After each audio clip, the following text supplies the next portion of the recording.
Good evening, everyone, and welcome to Schools North East Back to School online program, which over the course of the past week is delivering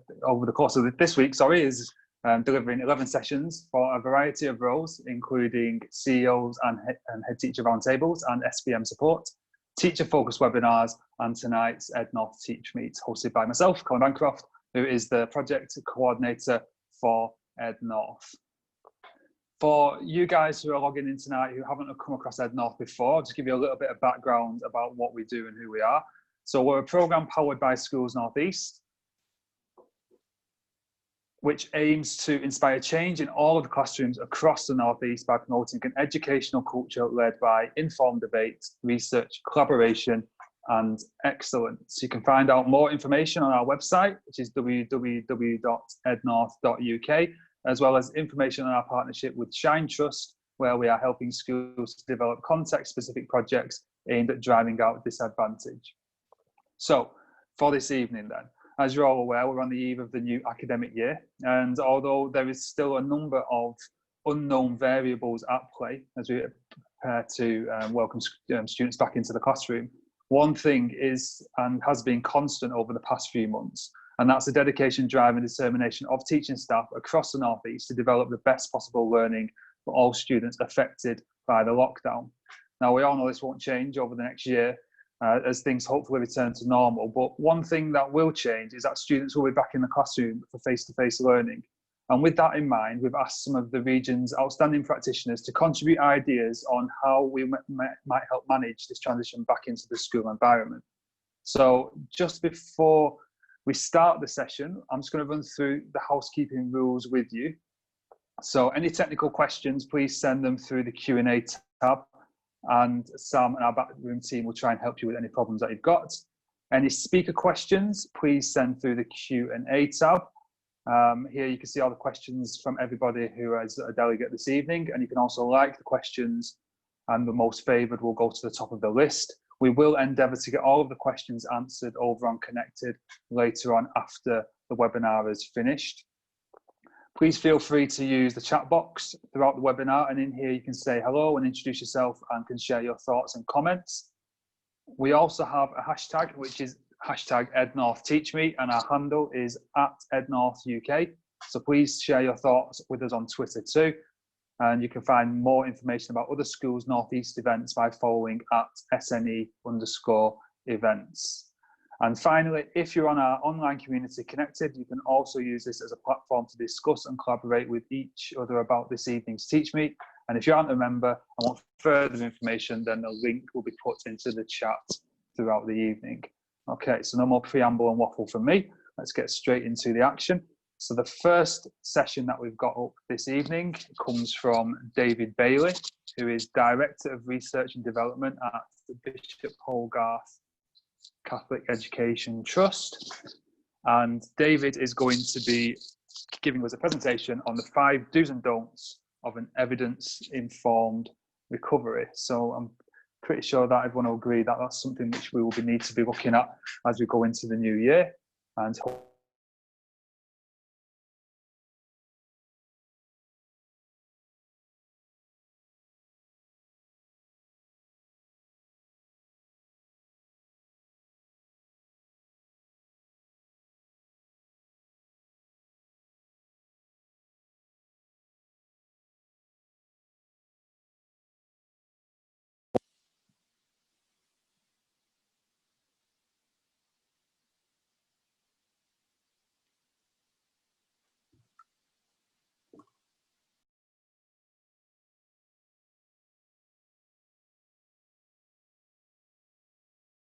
Hello, and my name is David Bailey. I'm Director of Calmer Research School and also Director of Research and Development at Bishop Hogarth Catholic Education Trust. So today I'm going to talk about the recovery curriculum, 5 do's and 5 don'ts. First thing is do plan for a second wave or for a local lockdown, and that means planning for children who will be in school and out of school, and potentially some of both at each time. Don't expect as many pupils as in school as before. The likelihood is that you've probably got around 95% of your children normally attend if you've got an average school. that might not be the case. There will be more cases of anxiety, and with people being partly in school, partly out of school, or perhaps tied up by restrictions around them and their movements, that might well be much higher. So it might be 10% or more. Don't just try and teach it quicker. Probably the worst thing you could do with the time you've got left is to try and get through everything as quickly as you can. Rather, it is much better to have areas of focus. So do have agreed key areas of focus across the school. Decide what those are. My suggestions are that those are likely to be focused around factual knowledge recall, checking that, make sure the children have got the basic facts. Focus on the use and the application of knowledge in familiar contexts, and also having a look at something that's unfamiliar as well and pushing them into those. Don't rely on tuition to resolve all of your issues. So if children have access to tuition, all well and good. But bear in mind that the tutors may need some training and support. They're not likely to get exactly what it is that the children have missed each time, and there may be other gaps, so plan for that in your teaching. Do use common formats, so think about how things might be used in multiple platforms. So, for example, an A4 portrait piece of paper is great for a printed worksheet, but is much less accessible if you're trying to use it on a laptop. So if you use it in landscape, it has additional usage. So do think about the format that you send your work out in. Obviously, I'm not saying go back and recreate everything, but just bear in mind that as you develop things to send out or to use in class, that is a more portable format. And linked to that is do use a kind of common planning framework. So thinking about working collaboratively with colleagues and thinking about sharing at the same process for children who will be in school and will be out of school, who have access to technology and those don't, so that they're getting broadly the same content experience and asked to do broadly the same things with their brains, not necessarily exactly the same format. So this is one from the EEF, and you can see a link at the bottom that you can use to download this and other resources. Do explore flipped learning. So the flipped learning model, the evidence is a little out there in terms of whether it works.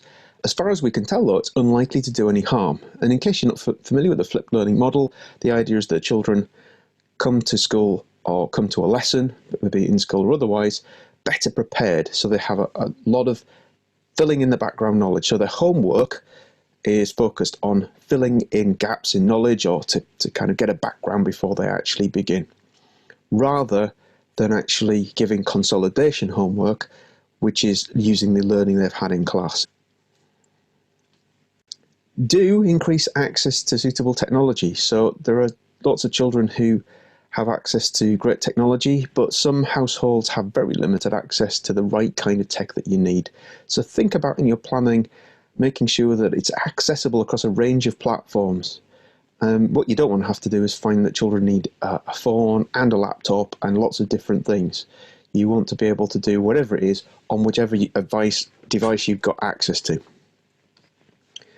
Don't leave CPD to the bottom of the pile. It's very tempting with all of this, with all these other things going through people's minds, but professional learning is really important, and the right professional learning can help get through all of those other issues just that little bit better, because you might save some time and techniques a little later on. And finally, don't forget to work on effective teacher-pupil relationships.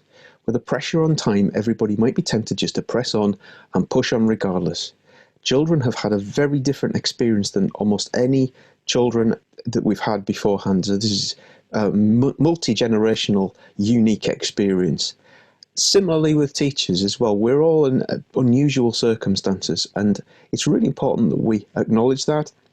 Don't lower our expectations, but really do acknowledge the fact that this is going to be hard for some. And there's a book which is very helpful to help you and think about the way in which relationships work, and it's great for parents who are struggling too. And there's that link to the EEF COVID-19 resources as well. I'd encourage you to look at those because there's plenty of useful advice on there too. Thanks for listening. Hope that was useful. Please do get in touch, and we look forward to hearing from you.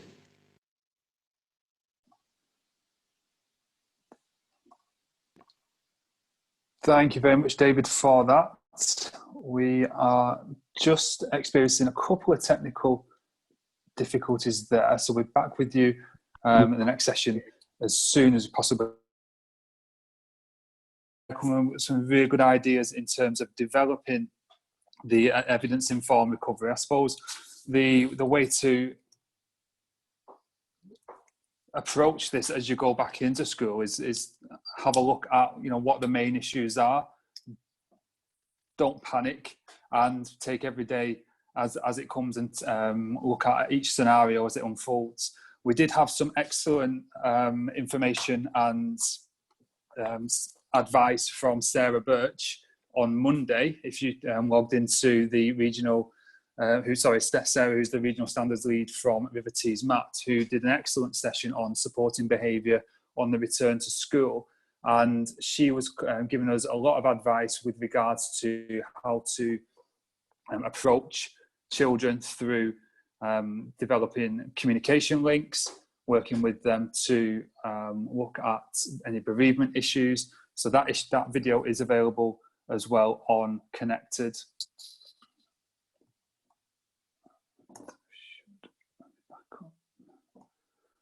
Okay, so I think we're back on. Okay, and we're back live here. So our next video comes from Craig Sams, who is curricular leader at Bede Academy in Blythe, and his workshop is entitled Curriculum Hold the Line. Perfect. So I think we're ready for Craig. Hello, my name is Craig Sams from Bede Academy, and I am the curriculum leader there. In this short presentation, I want to discuss some of the issues that we currently face as we prepare for students returning to school. First, I want to take us back to March. I remember the speculation. Are we going to close? When will they do it? Staff were huddled around computers, watching the announcement as it came. Schools had to close for the majority of students. Despite what people may say, we all know that students have been open, just not to all students. So schools are going to close. It would have been easy for the panic to set in. After all, this has never happened before. What do we do? How does it work? But staff in schools across the country did what they do day in, day out, and they adapted in different ways. Online communities were set up within days. Work was prepared to be sent out to students, to be put online. Letters and emails were sent out to parents.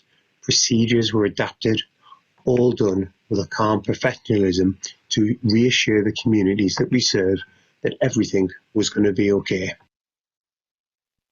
In theory, everything was there online for them to learn. But then when departments and staff started looking at the detail of how and what to teach, some people in schools may have decided to change the order that the content is taught. Some may have decided not to teach any new content at all, and some may have gone through the content a little more slowly than they would have if students were in the classroom. With little guidance and little experience of this unique situation, a huge range of approaches were developed by different schools. No doubt some will have been more effective than others, but with little evidence on their effectiveness, it is impossible to make a judgment about best practice at the moment. So despite all these different approaches, there's going to be some certainty. The certainty is that the result of all of this is students will return in September, and they will not be where they would normally be.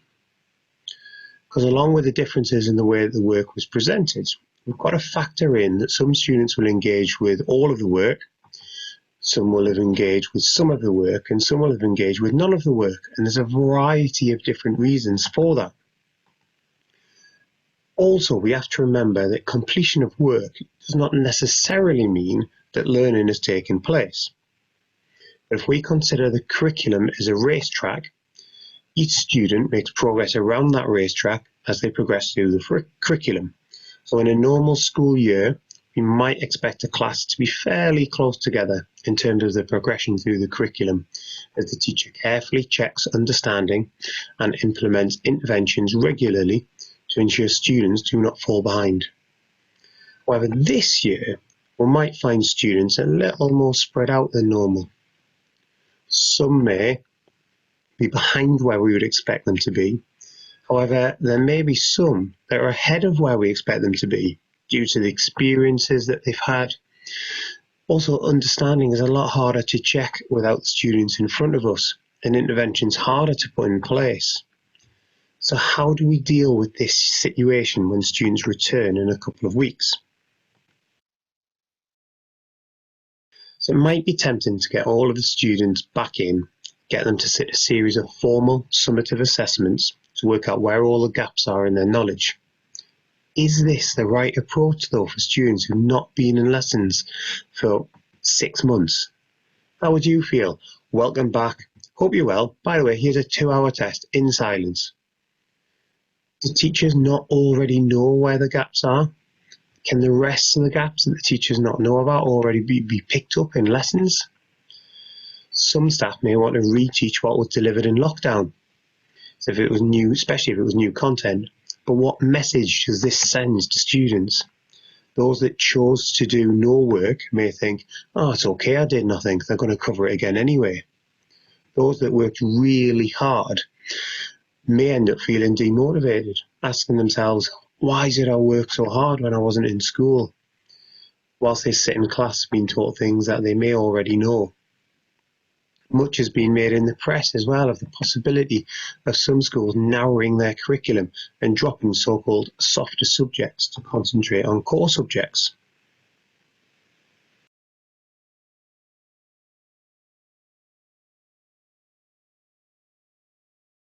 So what do we teach?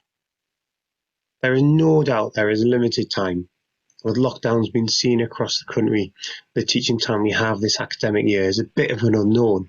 So it might be tempting to look at changes to the curriculum, whether that is the removal of subjects or changes in content from subjects. After all, the latest changes for exams in 2021 do make changes to the curriculum for some subjects. And it might involve not teaching certain aspects as they're not going to be examined. However, I would advise caution. Let me explain why by taking a step back. We build our curriculum by sampling content from the wider domain of the subject. By domain, I mean everything that is known about that particular subject. Of course, the curriculum is heavily influenced by the specifications set by the exam board. Examinations then sample the curriculum with different exams sampling different parts of that curriculum.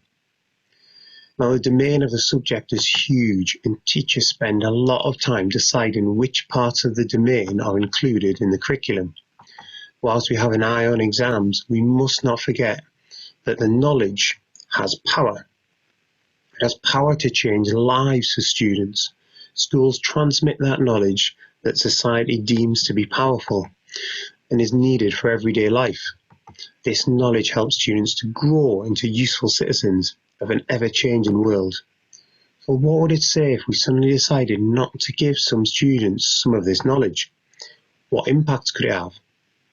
Could we end up with students that have been very successful in examinations but do not have the powerful knowledge to succeed in society? On top of this, changes to the curriculum could affect the coherence of the curriculum. As Mary Meyer states in her book, The Curriculum, there are many levels to coherence, including at school and classroom level. Changing what and when things are taught may alter the coherence. That is to say, the curriculum may not progress in the way that it was originally designed. In an extreme example, if new knowledge is introduced in a poor sequence, this may mean it's not able to be linked to previous knowledge, that it is missing. An incoherent curriculum makes it harder for students to locate and to place their new knowledge. But what about the time? We have no time. And I understand that. As a science teacher, which teaches a specification that covers 143 pages of content, I know the time pressures of covering the curriculum. So it's important to look over the curriculum again to see what knowledge is most important. and we may be left with difficult decisions. We need to think about what is the powerful knowledge. This knowledge is specialised knowledge that gives students the ability to think about and do things that otherwise they couldn't. Powerful knowledge takes students beyond their everyday experiences by giving them access to knowledge from the academic disciplines, such as biology, chemistry, history. In chemistry, I would consider that all matter is made of atoms, a piece of powerful knowledge. It gives students access to a wide range of more complex ideas, such as the structure of atoms, chemical bonding, chemical reactions. The other thing to consider is this idea of threshold concepts. These concepts are transformative. They are the keys to unlocking more complex ideas or different ways of thinking. In some ways, they are the key to unlocking the progress of students. In English, some of the threshold concepts might be understanding the effect of context, both on writers and readers, and understanding the need to use supporting evidence for ideas. In history, some of the threshold concepts might be recognizing that knowledge is unique to each time period, but is interconnected across time, and that evidence rarely speaks until it is questioned. If changes are going to be made to the curriculum, careful consideration needs to be given to the knowledge and concepts that the students need. It is not long now until students return, but when they do, there's going to be a number of pressures. Students need to get back into routines. Time needs to be given to get through the content. There's uncertainty about examinations, future local lockdowns, self-isolation, and the list goes on.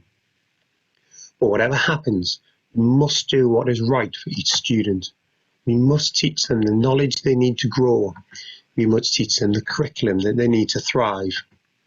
When it comes to curriculum, we've all thought long and hard about what we teach. Hold the line.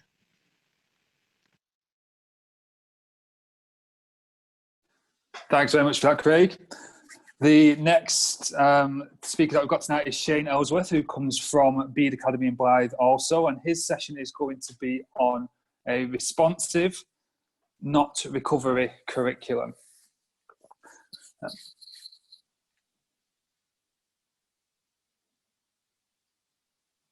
Hello everyone, my name is Shane Ellsworth and I am the Academic VP at Bede Academy in Blyth. And the title of my session is Responsive, Not Recovery Curriculum. And it's a bit of a clickbait title, but let me be clear from the very start that I am in no way undermining the importance of a balanced focus on recovery. I think we've all been affected by lockdown, and one thing we can say for certain is that one person's experience of lockdown is not the same as another's, and of course the same can be said of our students. However, the meta-narrative of lockdown has not always reflected this. We hear readily of the impact of lockdown on students' learning, of the consequences of lockdown on attainment gaps, and an erosion of students' mental health and well-being. And the devastation caused by lockdown is evident in the headlines, but it only paints one colour in what is a much more diverse landscape. At Bede Academy, we got a stark reminder of this when we asked our year 10s return to school interview questions, as I'm sure many schools did in the summer term. So we individually interviewed each student, asking questions to probe their experience of lockdown and ascertain how they were feeling and whether they were felt ready to come back to school, who'd been affected. In these interviews, only 3 students had themselves faced any illness, and only 8 had concerns about returning to school or said that they had been overtly worried. those proportions of students are not dissimilar from the levels of worry and anxiety that we see in this group of students on a day-to-day basis. And in fact, when we asked students what they were most looking forward to, an overwhelming number of them said getting back into a routine, seeing their teachers or their friends face to face. And a striking number quite simply said getting back to normal. Most students don't expect or want their school day to be radically different. And that's not to say we don't face significant challenges. And again, I do not want to underplay the significance and the impact of lockdown. There are, of course, some students who are going to need much more care and guidance, and deserve and are entitled to that welfare support, additional welfare support. And the structure of the school day is going to look very different in most schools to be able to facilitate bringing all students back and managing the risk of the virus. But I do want to challenge some of the meta-narrative, particularly surrounding learning loss and the curriculum. The primary reason for doing so is really to offer some reassurance and a word of caution, really. Learning loss is very well documented, but it's not as clear-cut as the headlines might suggest. A report from Professor Gemma Moss at University College London, the Institute of Education there, demonstrated the need to be cautious when reading any report into the loss of learning during lockdown. The fact is that much of the research around loss of learning is purely speculative, making comparisons between the existing research around loss of learning and the impact of lockdown is very, very difficult. It's not comparable, where many students have still engaged in learning of some kind, to when schools simply close, full stop. At Bede Academy, around 90% of the cohort continued to engage in learning. So comparison with this and other forms of school closure is just not straightforward. Learning loss itself is just difficult to measure. And learning is not linear, which means that the impact on learning for one student and another is going to be variable, extremely variable, in fact. In essence, during lockdown, students' progress or lack thereof will be varied, and it's difficult for us to quantify this at all. And it's unfair to suggest that all students have a learning loss. And no one can say with absolute certainty, because we haven't been in the classroom able to do the assessment and able to see it, that students have not had a learning loss or have made progress. Northumberland University's Emily Mann and Dr. Jackie Shinwell explored the impact of lockdown and found that there have only been 2 studies of summer learning loss in the UK. And the authors concluded that at best, students' learning stagnates over the summer. But they found that children who lived in and attended schools in areas of higher deprivation lost skills and knowledge over the summer. But after 7 weeks of teaching, their performance improved and exceeded that of the previous term. We know, don't we, that the impact of lockdown will be most significantly felt by our most disadvantaged students. 35.3% of children in the Northeast live in poverty. That's equivalent to over 200,000 children. And children from low-income families in the Northeast perform worse than disadvantaged children from other regions in England, and there's been very little narrowing of this gap. And I think this is the biggest challenge facing schools in the North East. And that could be a whole other TeachMeet session. There are also, though, some unexpected vulnerable groups in this. And I'm thinking of older, perhaps Key Stage 4 students whose parents are key workers, so they're not at home, nor have they been coming into school regularly and had the regular accountability to keep them on top of their learning. I think we need to be mindful of the learning, the level of engagement those students may have had too. So, the worst case scenario estimates that students who've not engaged in their learning whatsoever may have lost up to 1 full term's worth of knowledge. This is likely to be a relatively small number of students, though. At Bede Academy, we estimate around 12 students haven't engaged at all in their learning, so around 1% of the cohort.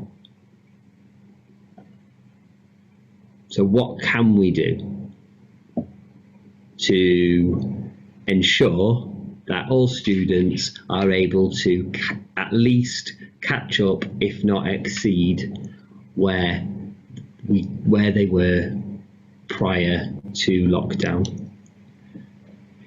In 2011, in his Cambridge AFL keynote, Dylan William said this: "If you get one of the best teachers, you'll learn in 6 months what it takes an average teacher a whole year to teach you. And if you get one of the worst teachers, the same learning will take you over 2 years."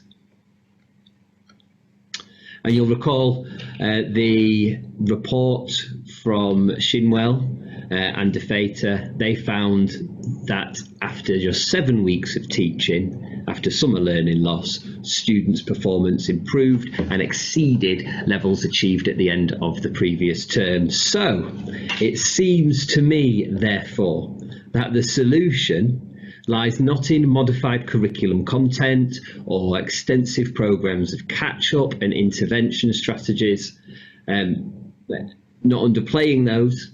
Intervention and catch-up will be necessary just as much as it is necessary in other year groups, and will need investment, but rather to enable all students to catch up, we need to ensure that every student gets the best teaching. And the best thing about that is it's nothing new.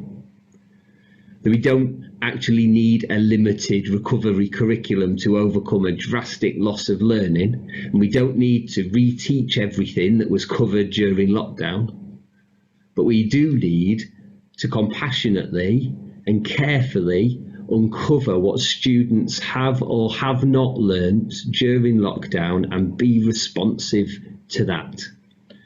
We need to assess for ourselves what learning has or has not taken place for our students during lockdown, and not make sweeping, broad brush assumptions about what learning loss has or has not taken place.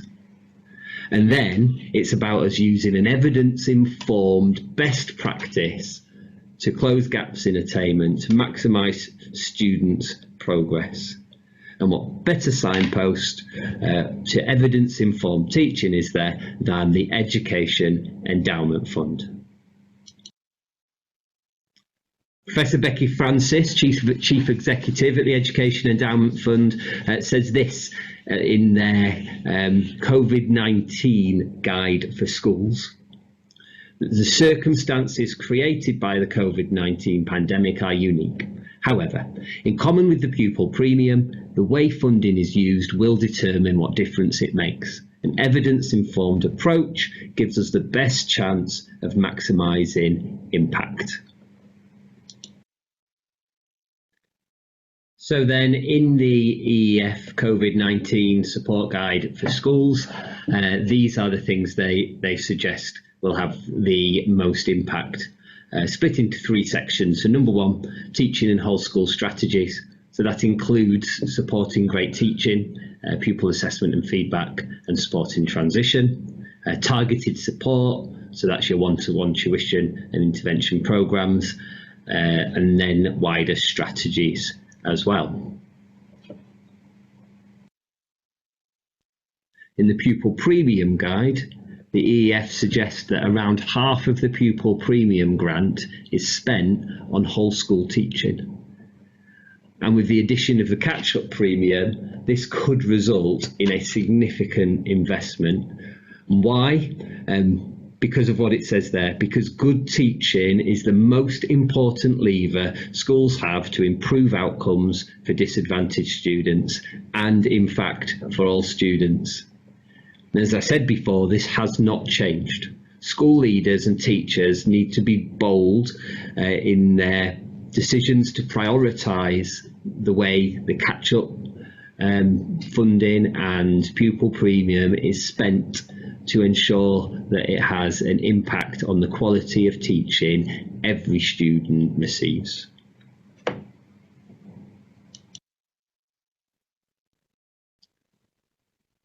The biggest challenge we face in the classroom is that students are at different points in their learning, and that much we can be certain of. And our teaching needs to be responsive to this, and in some respects it's not new. Expert teacher practice, responding to student starting points, checking their progress throughout the lesson and checking their understanding is not new, but it is a good place for us to evaluate the effectiveness of our own practice and to focus on that aspect of practice in the new year. You know, how good are we at assessing exactly what students have or have not learned, and then using that to inform the rest of the lesson, to inform our teaching? How effective we are at doing that will determine how effective we are in responding to the variations in progress caused by lockdown.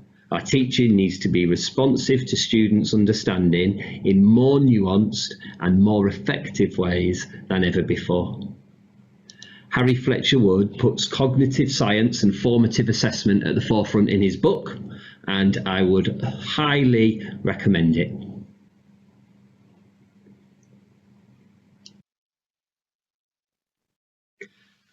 So there it is. That's my justification for the title of this session: Responsive, Not Recovery Curriculum. And also a critical analysis of some of what at times has been an overtly negative meta-narrative on the impact of lockdown on learning. Of course, there are no golden bullets, but the thing that will make the biggest difference to our ability to mitigate the impact of lockdown is the quality of our assessment in the classroom. Low stakes, regular, formative practice that informs our teaching and our planning and helps students to improve. Expert teaching is the #1 evidence-informed approach to improving outcomes, and this has not changed.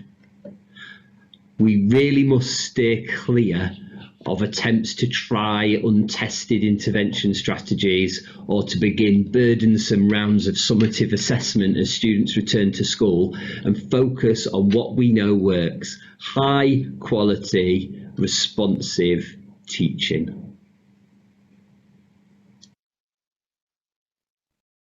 On this last slide, I've listed some of the references that I've used, and at the top there, the book, Harry Fletcher Wood, Responsive Teaching, highly recommended. And if you haven't already had chance to read the EEF guide, support guide for schools, and the Pupil Premium Guide, then absolutely would point you towards those for those evidence-informed strategies for the classroom. And finally, I hope that when we return to full cohorts from September, that we discover that the learning loss is not as significant as we may have feared. Thank you.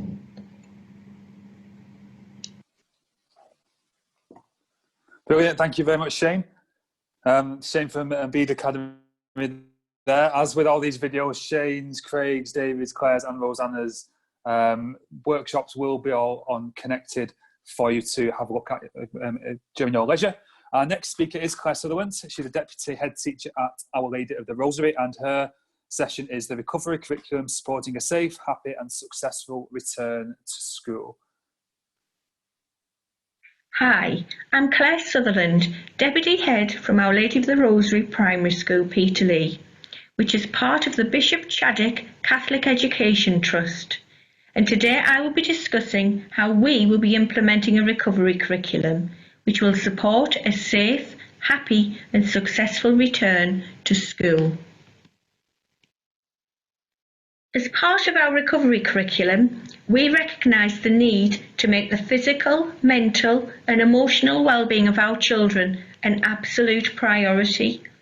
At Our Lady of the Rosary, we have carefully planned a recovery curriculum which will be a springboard to repair learning, rebuild relationships and reconnect socially.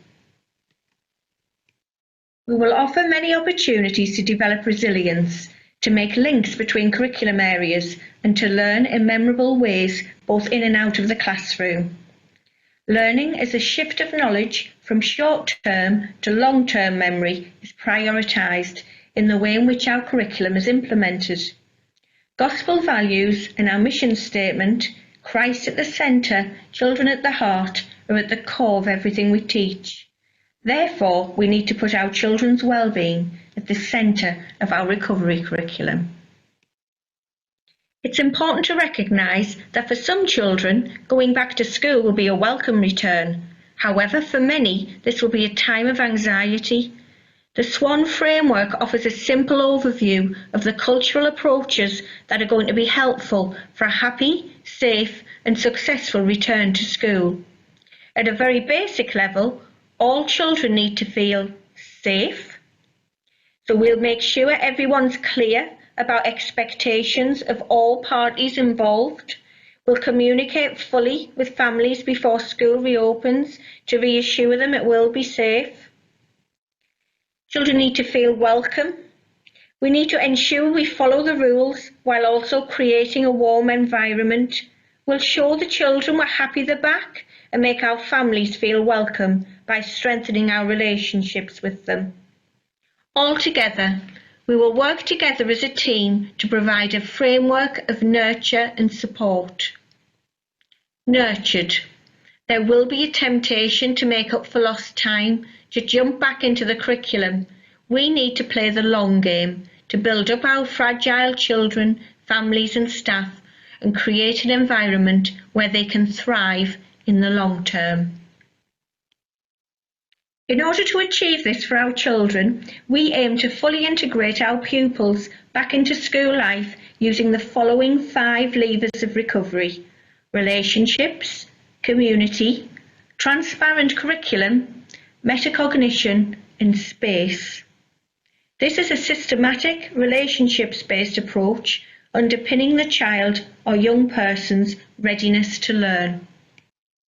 When our children return in September, many relationships that were thriving will need to be invested in and restored. PSHE will be prioritised to allow relationships to rebuild and to develop growth mindset with each child. Growth mindset will be developed through PSHE lessons and will be embedded into the curriculum. Mentoring and one-to-one counselling will also be offered where needed. Lessons will be taught on how to manage feelings and behaviour, also how to develop different learning styles.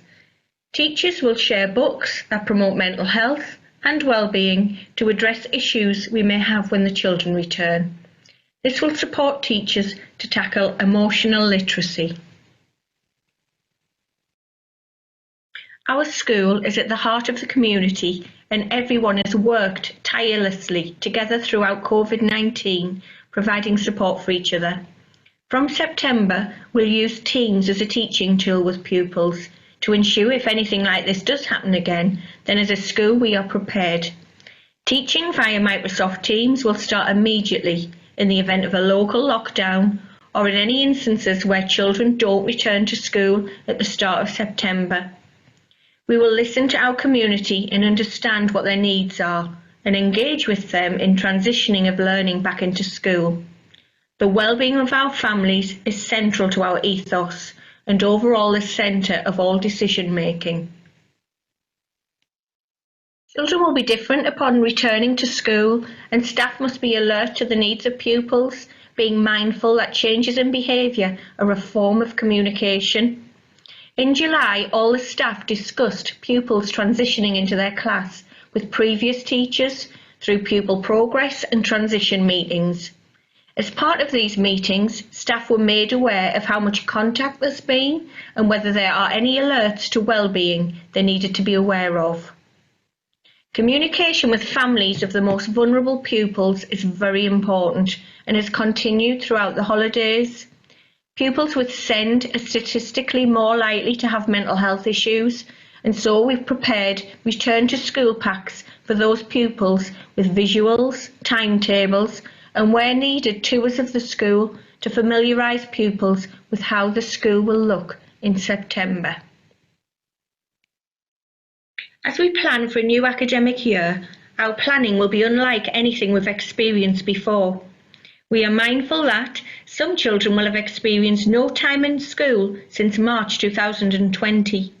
The national curriculum and EYFS curriculum have not been fully taught to those pupils in school or learning from home since March 2020.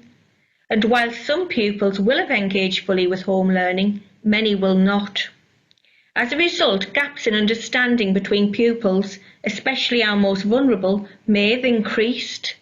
In addition, we need increased awareness of the sensory impact upon pupils of returning to school, for example, being overwhelmed by the proximity of others, including noise tolerance, separation anxiety from being away from their family, and a sense of the world and school no longer being the safe place that they knew it to be before the crisis. During lockdown, children have been learning in different ways. It's vital that we make the skills for learning in a school environment explicit to our pupils to reskill and rebuild their confidence as learners. Children, as we know, learn at different paces. It's essential we give them the opportunity to do this and to talk about and discover what learning styles suit them. Key considerations. Teachers will have the flexibility to assess, plan, do and review in light of how pupils return to school. The information they collect will inform the decisions they make about the next steps for teaching each child. It's this feedback between teacher and pupil that will ultimately lead to new learning. When we first return, we need to focus on promoting safety and stability. We'll introduce children to the routines and expectations of school. We will ensure they know how we are keeping school a safe place. We'll focus on active outdoor learning, PSHE, collaborative art, and time to reconnect. The priority in September is designing a curriculum that works for our children and that moves their learning forward while keeping well-being of children and staff at the forefront. As you can see in the autumn term, the focus will be on consolidating objectives and understanding in the previous year, whilst in spring and summer, the focus will be on the current year's objectives. While it is possible to deliver teaching on all the objectives over the year, some children will need more time to fully embed understanding.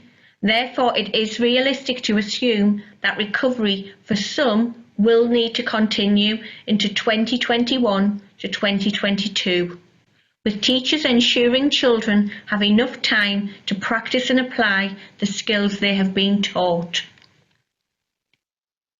We are adopting a two-step approach in English and Maths. Step 1. Review of learning.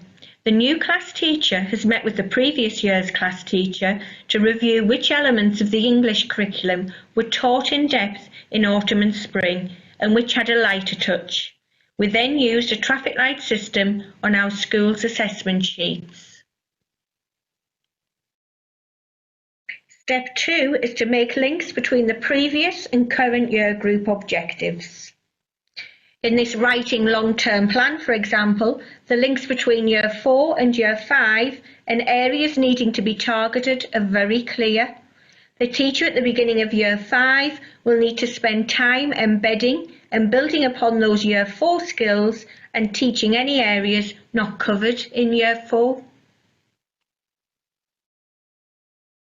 The same principles apply to maths. So, for example, you can see this Year 4 class had an embedded understanding of all the areas highlighted in green, but their receiving teacher will need to continue to develop understanding of areas highlighted in yellow and will also need to teach areas which have not been taught at all, including negative numbers and rounding numbers.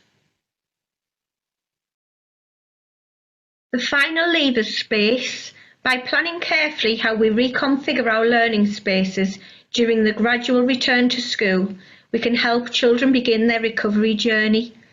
We will ensure children are provided with time and space to readjust to the new classroom layouts, adults they're working with, and changes that have been made. We will carefully explain and offer reasons for the change. Children will need time and space to readjust and to begin to trust in the safety, stability, and security of the classroom environments. Impact. Through monitoring, evaluation, and formative assessment, we will ensure that children are retaining core knowledge and are applying skills learned in other aspects of life and learning. Many children will find returning to school difficult. Our mission as educators will be to journey with our children through a process of re-engagement in order to return to school safely, settled, and ready to learn. Thank you.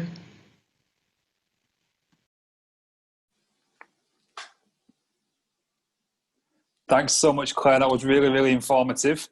We've got our last session now, which is coming from Rosanna Hume from St Wilfrid's, and her workshop is Motivation and Engagement.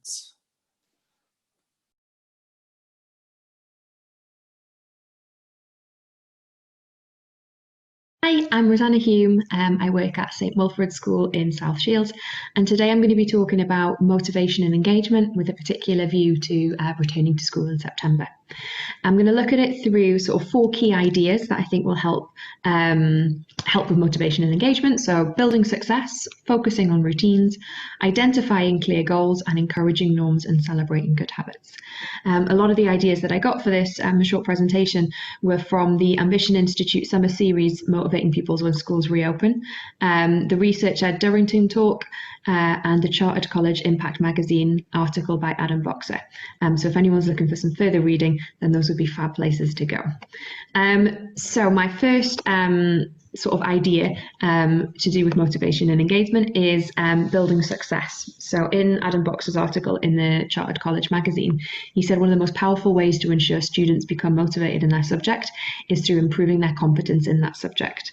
And it's this idea that sort of success breeds success. So if pupils feel successful in doing something, they're likely to want to do more of it. It's essential, therefore, that our work is pitched at the right level so that they can feel that level of success with whatever activity or lesson that you've got planned. And this might be slightly trickier than usual going back to school in September, either because you haven't seen your pupils for a long time, we don't know what's been going on in their home learning perhaps, or that you might be picking up a new class where you don't know a lot of the students after the extended break from the classroom. But there are a few things that we can do to help mitigate that. So in order to help them try and build success, we could be thinking about retrieval of prior knowledge and explicitly linking this to the new concept that's being taught so that they can kind of hook that knowledge onto something that they already feel more confident with. We need to make sure that our tasks are in manageable chunks and that they allow to feel success at various stages before they sort of progress to the next one. We need to make sure that our tasks are scaffolded where appropriate, and that we model what success looks like so they know what they're working towards. A really good idea could be reviewing work together as well, so pupils can see an example from within their own class, perhaps one of their classmates' work, and see what it is that they're working towards, and how achievable it is that somebody in their classes has managed to produce something like that themselves already. We want pupils to feel successful in their work, and I think the biggest leverage here is quality teaching. So quality teaching that helps boost pupil performance and increases their competence in the subject will help build long-term interest and motivation in that subject, as opposed to a kind of bolt-on fun activity which might boost short-term engagement, but to maintain that long-term engagement and motivation in the subject, then we're looking for quality teaching. That day-to-day cycle of expert teaching, explain, practice and review is, as Adam Boxer says there, a potential winner for building long-term interest and motivation. The second area that I think is important to focus on is routines. And this is something that's always important, but I think perhaps more so this year after pupils have had some time away from the classroom. Routines enable automaticity, which makes things easier and less cognitively demanding for pupils. When they come into the classroom, or pupils come into my classroom, they know what they're going to get. They know what the routines are. Some of them are sort of whole school routines, which again, it's really important to be consistent with, but then some of them are ones that I find work specifically for my classroom. And again, pupils know what those are going to be. And it's really important to make sure that you repeat them and you stick with them, because they do take time to embed and they might not work the first or second time. But by the time pupils have done them several times over, then they're much more likely to stick with them. I think of routines as well, particularly in terms of the structure of my lessons. So I'm consistent with my presentation and layout. So the slide that you see there on screen is the slide that's sort of always there when they come into the classroom, albeit the retrieval starter there will vary so that it's not the same one every time, but the structure of the lesson stays the same. So we always start with a very varied form of retrieval practice and build towards answering a key question in the target language. I'm a Spanish teacher, as you might have spotted there on the screen. So we build towards answering that key question in the target language by the end of the lesson. And we might do so by following the present, practice, produce structure, often used in MFL teaching, where I present them with the concept or the topic that we're looking at. We practice that throughout the lesson, and then by the end of the lesson they're able to produce something, which could vary depending on the ability of the class, depending on the concept we're looking at, from say it could be a short exit ticket, or it could be a more in-depth written or spoken answer in the target language. So those routines are embedded throughout my lessons, and my pupils know exactly what they're going to get. So come September, it'll be a case of making sure that classes that I'm picking up again remember those routines and we embed them, and with new classes start practicing those routines so they become familiar with them as well. The next idea that I think is super important in terms of motivation and engagement is identifying clear goals, explaining your why to the pupils. So why are we doing this task? What are the benefits, and how does this link with the wider picture of what I'm studying? At St Wilfrid's, our teaching and learning lead, Alex Fairlam, has developed a map, master and move forward approach for us to use with our pupils come September. So using the collective we are mapping our knowledge, we are mastering the content, and we're moving forward with our learning. And pupils are going to be drilled in that throughout their different subjects. And this is going to help them clearly understand what it is that they need to make sure that they understand, and that they know what to do in order to improve, and perhaps identify where some of those gaps might have come during their home learning, and what they need to do to master that, and therefore what they can do to move forward in the future. In lessons, pupils are going to be shown a big picture slide at the start of the lesson, which helps them sort of locate what it is that they're learning, and being explicitly shown what they're learning and how this fits into the bigger picture of the GCSE course or that year's course in Key Stage 3, and are reminded of this in the footer of the slides in the lessons. So here we've got the range of topics that they do throughout year 10 and 11. I'll be explaining to my year 11s. We'll be starting here with topic 5. I illustrate with them what they're doing, what they did last lesson, what we're going to be doing this lesson, and what that will lead into next lesson.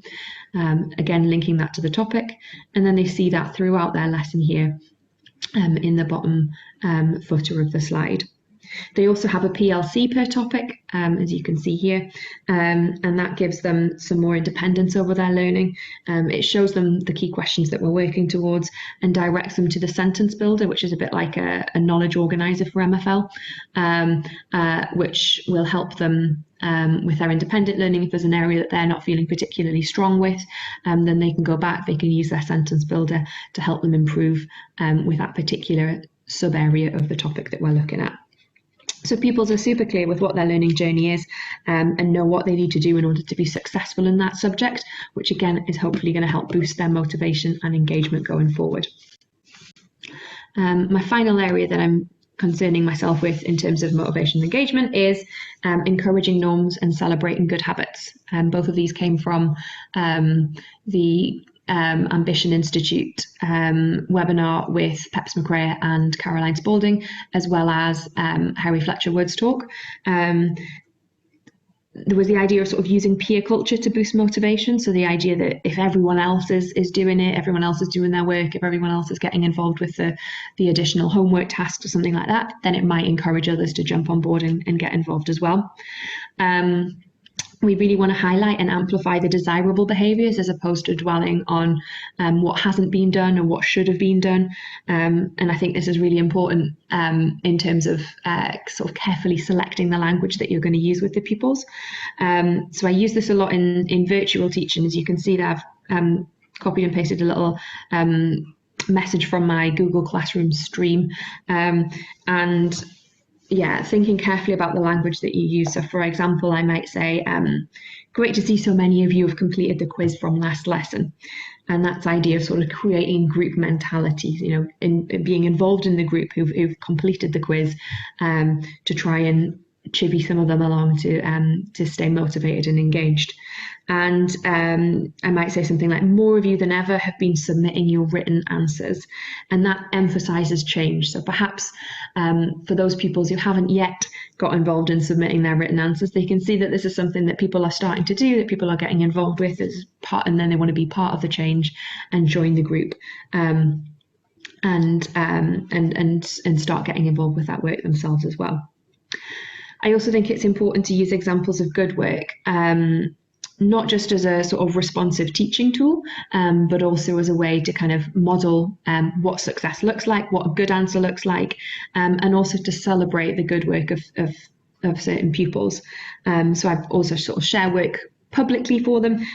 So we've got quite an active department Twitter page, so we've been sharing some work during lockdown on that, and that's something I'd like to continue with going into the next year as well. And I think pupils have responded really well to that, and as well as sort of sending letters home and phone calls home for particularly excellent pieces of work. So celebrating those good habits as a way of boosting motivation and engagement as well. So those are just sort of the 4 key ideas that I'm thinking of employing more in my classroom when I go back in September to try and help with motivation and engagement. And I hope there's some tips and ideas that were useful there for you as well. And like I say, the webinars and reading there below would be excellent if you're after some additional reading and research on the area of motivation and engagement. Thank you. Thank you, Rosanna. That was really, really informative. So I just want to say, as we come towards the end of tonight's TeachMeet session, thank you to David, Craig, Shane, Claire and Rosanna. As stated before, all of the sessions are available on Connected. So if you want to head over there and watch this recording back at your leisure, you can do. All of the delegates will be sent a follow-up email tomorrow with a link to the recording as well. You can visit the Schools North East website for more information about the upcoming events this week and access all of today's content. We have an excellent webinar tomorrow around metacognition, which is on at 4 o'clock. And you can find out more information around that on the Schools Northeast website as well. So that's it from me this evening. I just want to thank everybody for tuning in and watching and taking part within this webinar. All of the speakers will be on Connected along with myself. So if you've got any questions or anything that you want to clarify or talk about on there, please do drop us a message and we're more than happy to get in touch with you. So take care and thanks very much, and I'll see you next time.